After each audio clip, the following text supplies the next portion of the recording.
নালিশ জানাতে আসছি। চিফ প্রসিকিউটর বরাবর একটি আবেদন দিয়েছি। আমার ডাইনে দেখতে পাচ্ছেন ভিকটিম পরিবার এই দুইটি শিশু বাচ্চা নিয়ে 4 মাস 7 দিন গুম অবস্থায় ছিল। কারণ হলো এই যে আবেদনকারী জেবুন্নেসা ইসলাম তার হাজব্যান্ড মেজর জাহিদ অত্যন্ত ব্রিলিয়ান্ট অফিসার ছিল। তাকে জঙ্গি সাজিয়ে তার বাসার নিচে পয়েন্ট ব্ল্যাঙ্ক পিছনে হাত বেঁধে তাদেরকে হত্যা করা হয়।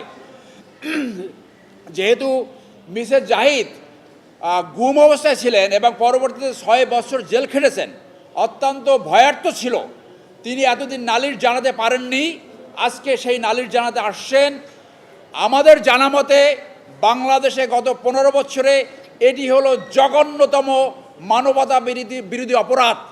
প্রথম 2টি শিশু বাচ্চা সহ গুম করা হয়, পরে তার হাজব্যান্ডকে মেজর জাহিদকে, যিনি একজন ধর্মপ্রাণ মুসলমান ছিলেন, ব্রিলিয়ান্ট অফিসার, 2টি স্টাফ কোর্স করেছে, কোর্সের থার্ড ছিল।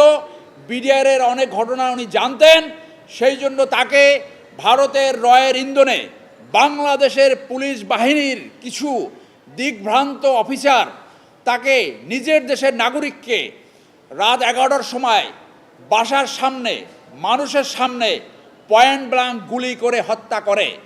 এরপরে জেবুন্নেসাকে ইন্টারোগেশন করে বলে যে আপনি স্বীকার করেন আপনি জঙ্গি, আপনি এবং আপনার স্বামী জঙ্গি, আর যদি স্বীকার না করেন তাহলে আপনার পরিণত হবে আপনার স্বামীর মতো।